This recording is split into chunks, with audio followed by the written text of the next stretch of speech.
Odisha high court एक गुरुत्वपूर्ण मामलार शुणाणी करी कहिसंती जे पत्नी स्वामी संपत्ति नुहंती। वैवाहिक मनमालिन्य जोगु घर छाड़ी जाइथिबा पत्नी को फेराई आनिबा पई हेबियस कॉर्पस आवेदन करिथिबा स्वामी उपरे 50,000 टंका जोरिमाना करिसंती हाईकोर्ट। पत्नी निखोज थिबा दर्शाई हाईकोर्ट रे हेबियस कॉर्पस पिटिशन दायर करिथिबा स्वामी 50,000 टंका दंड गणिबे। निखोज पत्नी को उद्धार पाई स्वामी दायर करिथिबा मामला हाईकोर्ट रे सुनानी बेले स्पष्ट होइथिला जे पत्नी निज इच्छारे स्वामी को घर छाड़ी चली जाइछंती।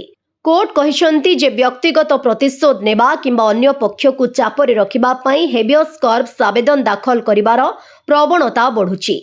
मामलारे स्वामी अभियोग करथिले जे तांको पत्नी को अपहरण करा जायछि, किंतु आवेदन सह दाखल होइतिबा दस्तावेजरु जणा पड़िथिला जे वैवाहिक असम्मति कारणरू पत्नी स्व इच्छारे घर छाड़िथिले।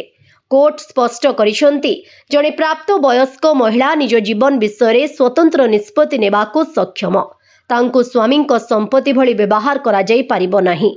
जदि पत्नी निर्यातना किंबा वैवाहिक विवाद कारणरू अलगा रहिबाकू निष्पत्ति नैछंती तेबे तांकू घर को आनिबा पई हेबियस कॉर्पस मामला व्यवहार करा जाई पारिबो नाही।